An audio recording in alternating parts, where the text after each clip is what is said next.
Ok, Enzo, tu vas couper le jeu. Lilou. Comme ça? Ouais, coupe le jeu.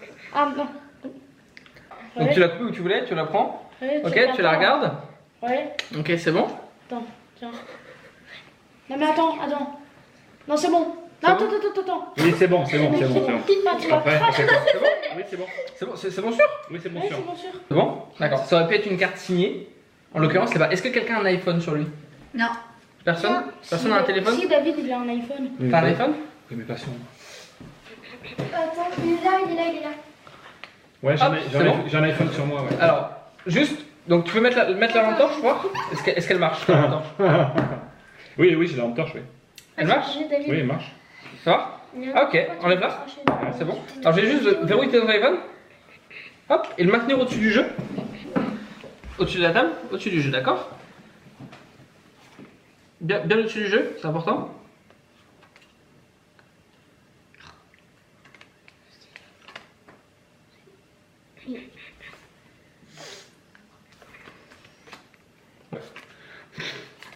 Mais il y a eu 2 fois la lumière là. Oh, mais. Ouais. Oh. Bravo. Alors lui, c'est un bon, hein. Il a un gros bide, mais c'est pas grave. Antoine, assis-toi. On peut pas faire la review debout cette fois? Assis-toi. Allez, s'il te plaît, on la fait jamais debout. Parce qu'on ne voit pas. Ah ouais. Bonjour à tous, on se retrouve pour un nouveau Divisiacus Gimmick Review. TJR. On teste des nouvelles miniatures faites par Elian et on teste également un nouveau micro. Donc dites-nous si vous nous entendez mieux, si vous aimez bien ce micro et on continuera d'enregistrer de cette manière. Vous avez peut-être vu la petite photo sur les réseaux sociaux. Les DGR, c'est tous les lundis, donc n'hésite pas à t'abonner. Cette vidéo est en partenariat avec la boutique de magie Abracadabraise à Rennes, votre boutique de magie préférée.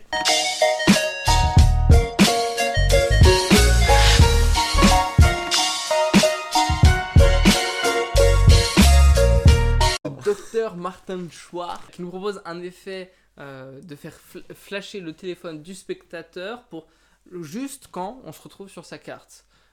Donc ça peut être n'importe quelle carte du spectateur, une carte signée, pas signée, et donc ça permet un effet vraiment très original. On n'insère rien dans le téléphone, on fait pas de manipulation.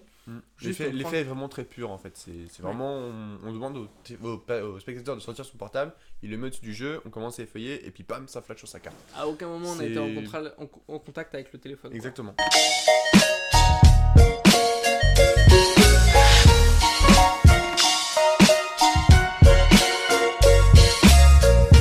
Packaging. Alors c'est un petit zip bag ma foi fort sympathique.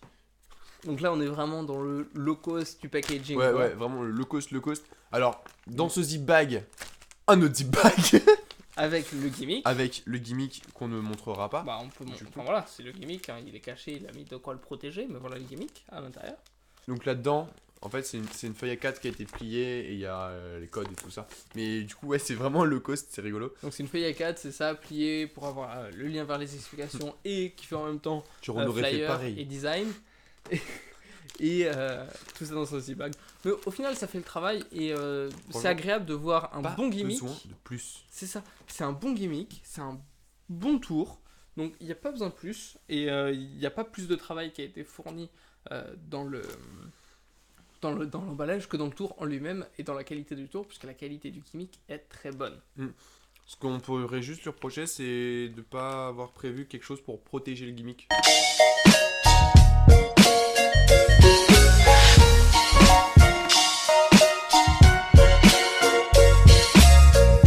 Les explications, alors c'est très expéditif, il y en a pour 4 minutes et 5 secondes, donc vraiment très peu, vraiment pas beaucoup plus que le teaser. Et au bout d'une minute, il nous explique un petit peu ça. Et pendant les 3 autres minutes, ça va être un contrôle de carte, donc le contrôle de la carte du spectateur, et pour faire ça au bon moment. C'est très expéditif, mais pas besoin de plus en soi. Au final, pas besoin de plus, c'est sûr, c'est bien, c'est de bonne qualité, plusieurs caméras, plusieurs plans, ça a bien monté, de bonne qualité.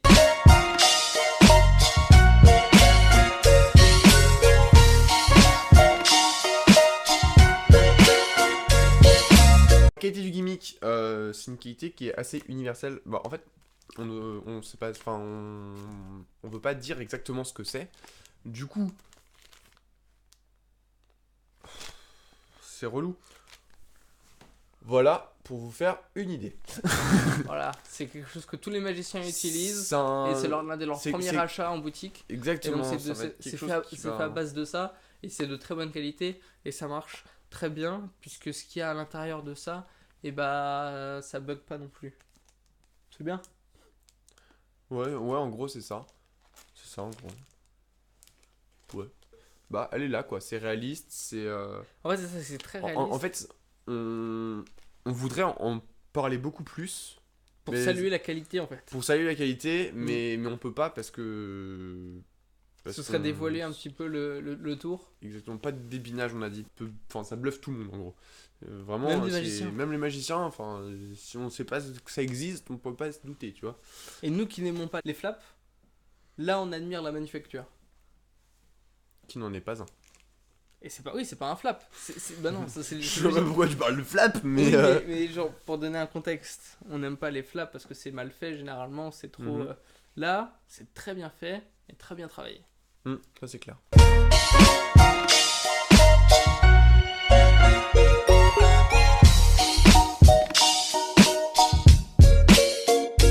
C'est un gimmick qui pour moi est très pertinent dans le sens où c'est très simple d'utilisation et c'est un excellent moyen de dissimuler un flash en fait. Peut-être un défaut, Il y a peut-être un défaut, mais je te laisse le garder parce que pour moi c'est pas. Enfin, mais ouais je le garde parce que du coup j'en parlerai plus tard dans l'argumentation parce que je fais les points négatifs.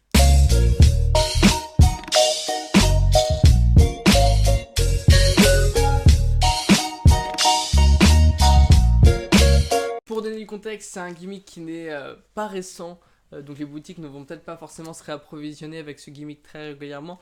Donc si vous en avez envie, n'hésitez pas à vous le procurer très rapidement. Je sais qu'il y en a à la boutique de magie Abracadabraise avec qui on est partenaire et qui vous offre Votre 10% boutique de magie préférée. de réduction avec le code Divisiacus, c'est le nom de la chaîne. Et donc à cette boutique, il est disponible au prix de 55€. Donc n'hésitez vraiment pas à aller jeter un oeil, c'est le premier lien dans la description.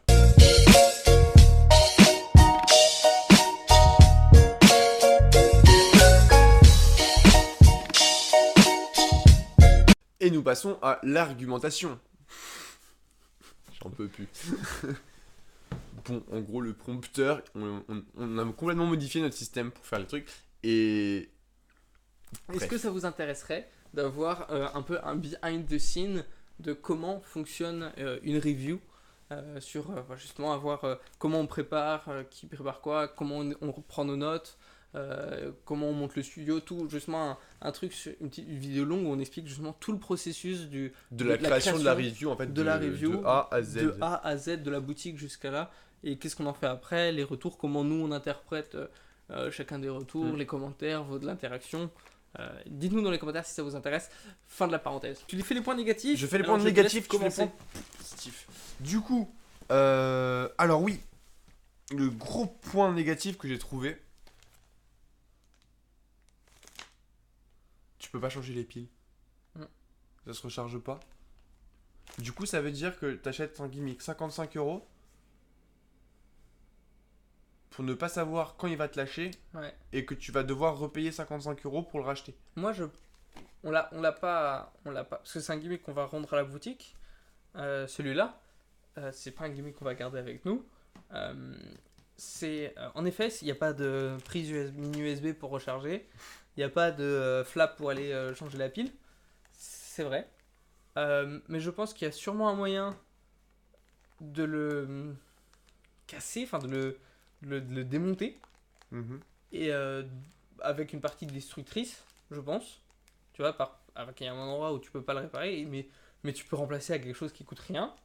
Par exemple une carte. Et en remplaçant ça, tu peux enlever, changer ta pile et le refaire.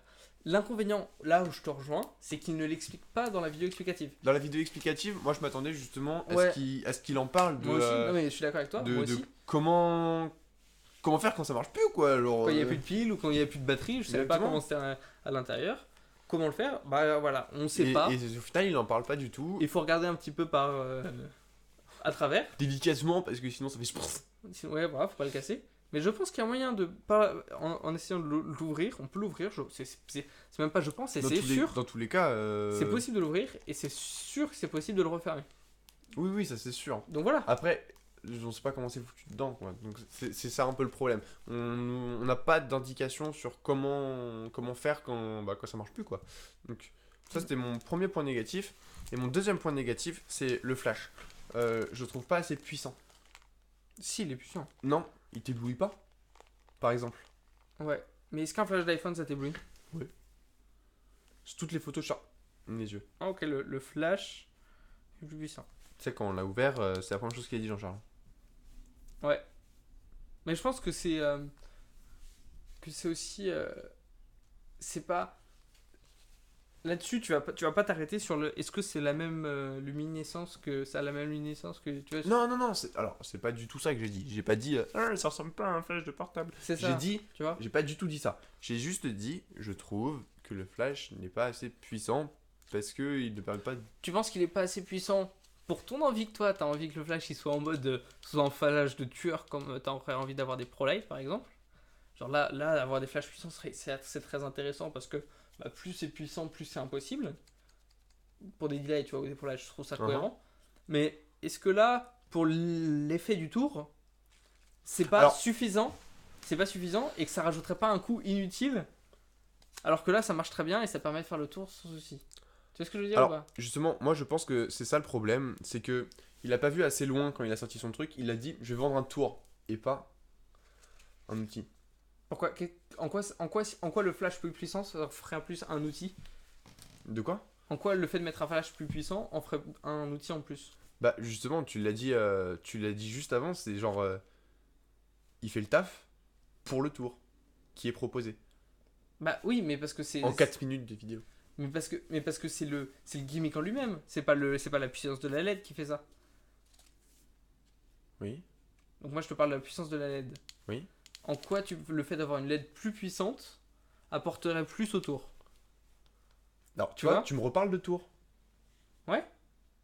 Oui, parce que c'est un gimmick tour. On l'a dit depuis le début, c'est un gimmick tour. C'est pas une. Tu vas pas pouvoir faire 50 000 effets différents. Enfin, tu vas pouvoir en faire, mais au final, ça restera toujours dans la même énergie. Et tu vas pas faire comme des ProLight, par exemple, à 50 mètres, la personne elle va voir que t'as un truc dans la main.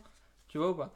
Là, tu vas être toujours sur des trucs de close-up et tu vas faire toujours des numéros de close-up où soit tu fais apparaître un flash ou soit tu fais disparaître. Enfin, tu vois ce que je veux dire? Tu contrôles la lumière et tout ça. Où tu vas pouvoir amener plein de routines différentes, que ce soit avec tes cartes ou avec un jeu, ou avec des balles mousse ou avec tous tes accessoires de close-up. C'est insupportable, t'écoutes pas.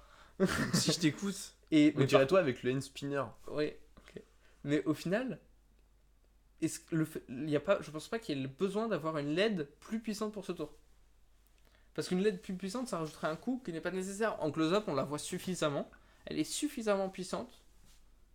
Et ça, je le pense vraiment. Je sais pas un. Ouais. Elle est suffisamment puissante pour faire le taf comme il faut. Et il n'y a pas besoin de plus en fait. On peut la faire passer pour un flash, on peut la faire passer pour une misdirection. Elle éblouit pas assez, mais elle éblouit suffisamment pour une misdirection, je pense. Ah, c'est sûr, c'est pas un ProLight. Moi, je pense justement que ça éblouit pas pour une... Enfin, ça éblouit pas du tout assez pour une misdirection. Merci d'avoir suivi ce DGR. Si cette review vous a plu, abonnez-vous. C'est juste en dessous de la vidéo. Ça nous ferait très plaisir. Si vous l'avez, si vous le possédez, n'hésitez pas à nous dire ce que vous en pensez. Est-ce que vous trouvez que la LED est assez puissante ou pas? Est-ce qu'on peut changer les piles? Répondez à nos interrogations, s'il vous plaît. N'hésitez pas à les mettre en commentaire.